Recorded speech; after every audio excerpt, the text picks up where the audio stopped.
So as we're going to learn in extensive detail during this class, metrology is defined as the science of measurement. But before I get into too many of the heavy concepts, I just wanted to start with some everyday examples of metrology to show you examples of how it's used in our everyday lives, in society, etc.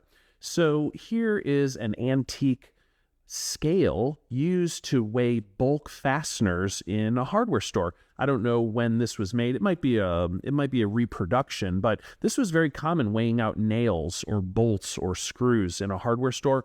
Scales have been used since thousands of years, but still used in bulk purchases, delicatessens, etc. So we see a lot of scales in society. Here's another common example, gasoline. So we're used to measuring the gallons or liters of gasoline that we put in our cars. If you have a electric car, perhaps you're measuring the current that's flowing into your battery, but we're fueling our vehicles one way or the other. Here's another example of measurement. Medical devices. This is a measurement thermometer. So we measure the temperature of our children and sometimes our pets when they're sick and not feeling well.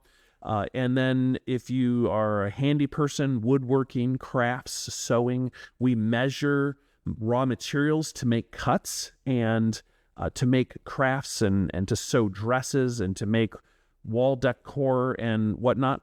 So we see this everywhere in our society. As we look to manufacturing, there are many, many examples. Here's some popular examples of metrology in manufacturing.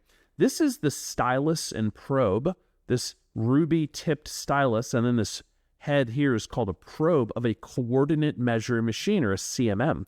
These are capable of measuring very intricate details, angles, radii, geometric dimensions and tolerances, complex parts, fully programmable and repeatable and whatnot, very sophisticated equipment.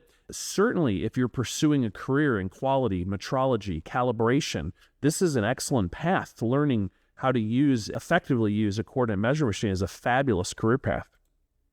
Another example would be handheld gauges and their measurement stands. So this is a pair of calipers which could be used just by holding it in your hand, but can also be mounted into a stand where it has even more stability. And we're going to learn about different types of gauging systems here shortly, but handheld and the stands they go into, that's a very common class of measurement devices. Another would be your inline automated process measurement. So this is an example of a rolling mill. Maybe it's plastic sheeting, or you'll see this in aluminum in various roll mills. And some of those mill rolls are forming the thickness of the material. And it's critical, especially if you're coiling steel, for instance, that you have a uniform thickness. And these devices right here, these inline sensors, and there's dozens, hundreds of different examples of inline process measurement devices.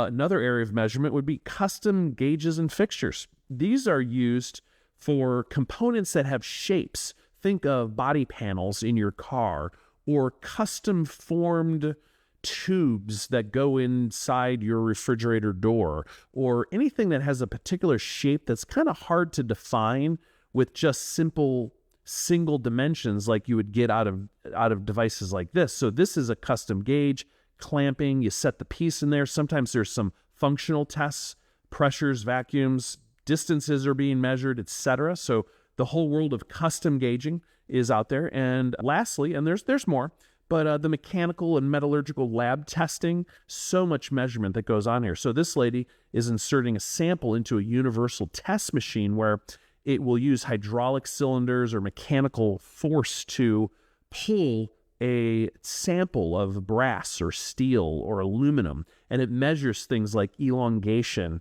and tensile strength and stress of the material and whatnot. So, and then there's all the other devices you could see in a lab, from Sharpie impact testing, all the metallurgical tests.